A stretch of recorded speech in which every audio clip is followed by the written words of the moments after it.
બનાસ નદી પર ચેકડેમ બનાવવા માટે તંત્ર દ્વારા સર્વેની કામગીરી હાથ ધરાઈ. સિંચાઈ વિભાગ અને ભૂમિ કન્સલ્ટ દ્વારા નદીમાં 9 કિલોમીટર સુધીમાં સર્વેની કામગીરી હાથ ધરાઈ. ડીસા સહિત આજુબાજુના વિસ્તારમાં છેલ્લા ઘણા વર્ષોથી પાણીના તળ દિવસે ને દિવસે ઊંડા જઈ રહ્યા છે. તેને કારણે ખેડૂતોને સિંચાઈની સમસ્યામાં દિન પ્રતિદિન વધારો થઈ રહ્યો છે. બનાસ નદીમાં પાણીના તળ જળવાઈ રહે તે માટે ડીસાના ધારાસભ્ય પ્રવીણ માળીએ સરકારમાં રજૂઆત કરી હતી. તેના ઉપાય માટે ધારાસભ્યએ ડીસા પાસે બનાસ નદીમાં ચેકડેમ બનાવવામાં આવે તો પાણીનો સંગ્રહ થાય ને તેનાથી પાણીના તળ જળવાઈ રહેતા ખેડૂતોને સિંચાઈમાં પડતી તકલીફનો ઘટાડો થઈ શકે તેવી રજૂઆતને પગલે સરકારે હવે બનાસ નદી ઉપર ચેકડેમ બનાવવા માટે સર્વેની કામગીરી હાથ ધરી છે.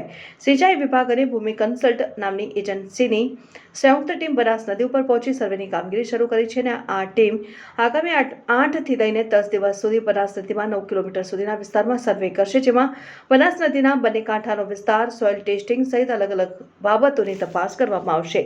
સર્વે કર્યા બાદ તેનો રિપોર્ટ સરકારમાં રજૂ કરાશે અને ત્યારબાદ આ રિપોર્ટમાં આધારે ચેકડેમ બનાવવા માટેની પ્રક્રિયા હાથ ધરાશે.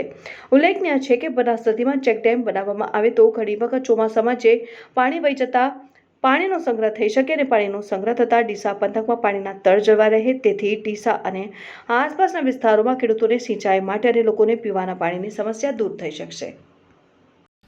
ડીસા તાલુકાના ધારાસભ્ય જે પ્રવીણભાઈ માળીના અથાગ પ્રયત્નોથી જે ચેકડેમનું સર્વેની કામગીરી ચાલુ કરી છે એમનો હું બહુ આભાર માનું છું પહેલાં તો પ્રવીણભાઈનો. અને જે ચેકડેમ બને તો એમાં પાણીના તળ ઊંચા આવે. પાણીના તળ ઊંચા આવવાથી ખેડૂતોને જે આર્થિક બોજ પડે છે, કોલમો નાખવાની, ઇલેક્ટ્રિકને મોટરનો બળી જવાનો ખર્ચો, એ ખર્ચો પણ બચી જાય. બીજું એની સાથે કે આ સર્વેની કામગીરી તો ચાલુ કરી છે, પણ સર્વેની કામગીરી ચાલુ કરી અને એનું તાત્કાલિક યુદ્ધના ધોરણે સર્વે કરી અને લીગલી પરમિશન લઈને એનું બજેટ બહાર પાડી અને એનું કામ ચાલુ તાત્કાલિક થાય એવી અમારી માગણી છે.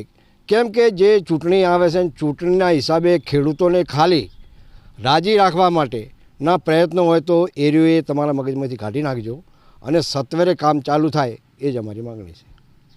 અત્યારે સમાચાર એવા મળ્યા છે કે ડીસા બનાસ નદી ઉપર ચેકડેમ બનાવવાનું કામ ચાલુ કર્યું છે. ભારતીય કિસાન સંઘની માંગણી તો છેલ્લા 5-6 વર્ષથી હતી જ કે ભાઈ ચેકડેમ બનાવો અને ડીસા તાલુકાના જે તળ નીચા જાય એમને બચાવો. પણ અત્યારના સંજોગોમાં જે ધારાસભ્યશ્રીએ રસ લીધો અને પ્રવીણભાઈ માળીએ જે રસ લીધો અને સરકારશ્રીમાં રજૂઆત કરી, અમારી બી રજૂઆત હતી અને એમણે જે મંજૂર કરાવ્યું એમાં પણ અમે ભારતીય કિસાન સંઘ ખુશ છીએ.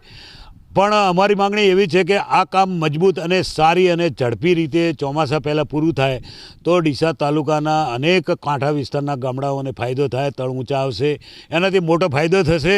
અને જે આવું કામ કંઈક કર્યું છે એ બહુ સરસ છે. અને અમારી તો માંગણી એવી છે કે 4-5 કિલોમીટર કદાચ બનાવે તો સારું છે, પણ છતાં એમને યોગ્ય લાગે સર્વે કરી અને સારી રીતે અને યોગ્ય લાગે એ રીતે યોગ્ય જગ્યાએ બનાવે અને એનો સંગ્રહ થાય એવું એ મારી માંગણી છે.